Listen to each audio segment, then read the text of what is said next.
नमस्कार। टीडीएम सफलता चैनल में एक बार फिर आप सभी का स्वागत है। आज की इस वीडियो में कक्षा 9th गणित एनसीईआरटी पैटर्न पर आधारित 2024-25 के सिलेबस के अनुसार हम कक्षा 9th गणित के प्रश्नों को हल कर रहे थे, जिसमें अध्याय 11 पृष्ठीय क्षेत्रफल और आयतन। तो इस अध्याय के प्रश्नावली 11.2 के हम सभी प्रश्नों को हल कर चुके थे। अब इसके आगे अगला हम बिंदु देखते हैं, लंब वृत्तीय शंकु का आयतन। तो लंब वृत्तीय शंकु के आयतन को समझने के लिए हम बेलन और एक शंकु जिनकी ऊंचाई समान माप की है, यानी समान माप की ऊंचाई वाले जब 3 बार शंकु को हम बेलन में किसी भी चीज को डालते हैं तो वह 3 बार में पूरा पूरा भर देता है। तो यह कहा जाएगा कि यदि शंकु और बेलन की आधार त्रिज्या एक ही हो और ऊंचाई भी एक ही हो तो शंकु का आयतन बेलन के आयतन का 1/3 होता है। यानी 3 बार जब हम बेलन में पलट देते हैं तो वह बेलन पूरी तरह से भर जाता है। तो ये कहा जाएगा कि शंकु का आयतन 1/3 पाई आर स्क्वायर एच, यानी पाई आर स्क्वायर एच ये बेलन का आयतन है और 1/3 शंकु का आयतन बेलन के आयतन का 1/3 होता है। तो शंकु का आयतन हो गया 1/3 पाई आर स्क्वायर एच, जहां आर आधार त्रिज्या है और एच शंकु की ऊंचाई है। तो यह महत्वपूर्ण सूत्र है, इसे आप याद रखेंगे। इसके आगे अब हम देखते हैं उदाहरण 8। उदाहरण 8 में कहा गया है कि किसी शंकु की ऊंचाई और त्रियक ऊंचाई क्रमशः 21 सेंटीमीटर और 28 सेंटीमीटर है। इसका आयतन ज्ञात कीजिए। तो यहाँ पर इस प्रश्न को हल किया गया है। आप कॉपी में किस तरह से हल करेंगे उसे आप समझते हैं। उदाहरण 8 के हल में हम देखते हैं कि ए आपका शंकु बना हुआ है। इसका आधार वृत्ताकार होता है जिसकी त्रिज्या r, ऊंचाई h और त्रियक ऊंचाई l। तो हमें इस प्रश्न में दिया क्या है, शंकु की ऊंचाई h बराबर 21 सेंटीमीटर और त्रियक ऊंचाई l बराबर 28 सेंटीमीटर। तो हम त्रिज्या r निकाल सकते हैं। त्रिज्या r निकालने के लिए हम पहले से जानते हैं, अगर इसको समकोण त्रिभुज के माप से देखें तो कर्ण का वर्ग बराबर लंब का वर्ग धन आधार का वर्ग। चूंकि एल स्क्वायर बराबर आर स्क्वायर धन एच स्क्वायर, या हमें आर त्रिज्या का मान निकालना है तो आर स्क्वायर बराबर l square minus h square, पक्षांतर कर लिया। अब हम इसमें मान रख देंगे तो आर बराबर हो जाएगा under root l square minus h square. तो आर बराबर एल का मान, आपकी लंबाई की त्रियक ऊंचाई कितनी है 28 का वर्ग माइनस एच 21 का वर्ग। तो 28 का वर्ग 28 गुणे 28 माइनस 21 का वर्ग 21 गुणे 21। तो 28 का गुणा करेंगे तो आएगा 784 माइनस 21 441, घटाने पर आ गया 343। तो आर बराबर हो गया 7 गुणा 7 गुणा 60, 343 के गुणनखंड कर लिए। तो अब चूंकि 7 का एक जोड़ा बनता है तो 7 बाहर आ गया और अंडर रूट में 7 बचेगा। तो 7 अंडर रूट 7 सेंटीमीटर ये त्रिज्या निकल आई। अब चूंकि हमें आयतन ज्ञात करना है तो शंकु का आयतन बराबर 1/3 पाई आर स्क्वायर एच।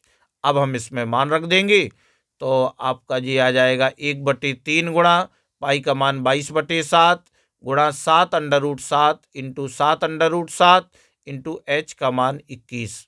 तो 3 से 21 काट दिया 7 और 7 से 7 काट दिया। अब बचा आपका 22 गुणा और जे दोनों हो जाएंगे 343। तो गुणा करने पर आएगा 7546 घन सेंटीमीटर। अब हम उत्तर में बता देंगे कि अतः शंकु का आयतन 7546 घन सेंटीमीटर है। इस तरह से आप इस प्रश्न को हल कर लेंगे, जिस तरह से आप देख रहे हैं। अब हम उदाहरण 9 को समझते हैं। मोनिका के पास कैनवास का एक टुकड़ा है जिसका क्षेत्रफल 551 वर्ग मीटर है। वह इससे 7 मीटर आधार त्रिज्या वाला एक शंकु का आयतन का तंबू बनाती है, यह मानते हुए कि सिलाई और कटाई में लगभग 1 वर्ग मीटर कैनवास नष्ट हुआ होगा। इससे बनाए जाने वाले शंकु का आयतन ज्ञात कीजिए।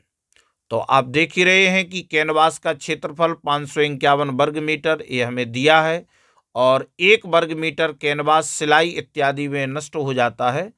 तो तंबू के लिए उपलब्ध जो कैनवास होगा वह 551 में से 1 घटा देंगे जो कि नष्ट हुआ है, तो बचेगा 550 वर्ग मीटर।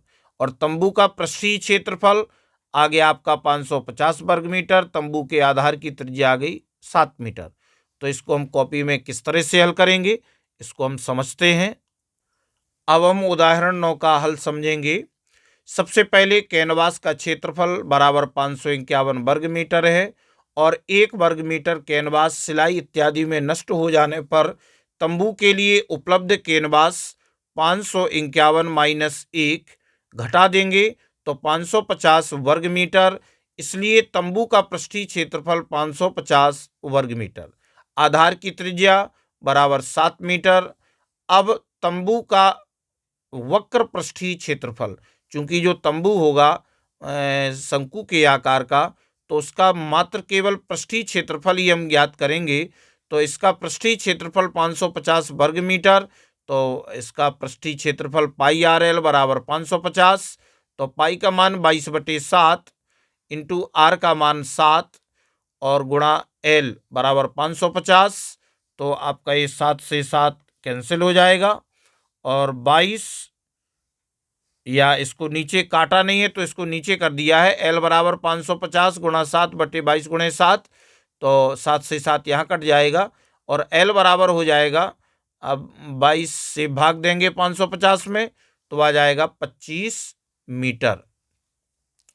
अब चूंकि एल का मान आ गया 25 मीटर, तो अब हम पहले से जानते हैं कि एल स्क्वायर बराबर आर स्क्वायर धन एच स्क्वायर। चूंकि उसमें जो समकोण त्रिभुज बनता है तो कर्ण का वर्ग बराबर लंब का वर्ग धन आधार का वर्ग। तो एच स्क्वायर बराबर l square minus r square. चूंकि हमें एच का मान निकालना है तो हम इसका पक्षांतर कर देंगे, आर इधर माइनस में हो जाएगा। तो एच स्क्वायर बराबर l square minus r square. तो एच बराबर under root l square minus r square. तो अब एल का मान 25 का वर्ग माइनस आर का मान 7 का वर्ग। इस प्रकार से अब हो जाएगा आपका 25 का वर्ग 625 माइनस 7 का वर्ग 49, और अब इसमें से घटा देंगे तो आ जाएगा 576, और 576 का वर्गमूल हो जाएगा 24 मीटर। तो बता देंगे कि तंबू का आयतन बराबर 1/3 पाई आर स्क्वायर एच। यहाँ पर हम सबके मान रख देंगे। 1/3 गुणा पाई का मान 22/7 गुणा त्रिज्या आर 7 है, तो 7 गुणा 7, और एच का मान आ गया 24 मीटर।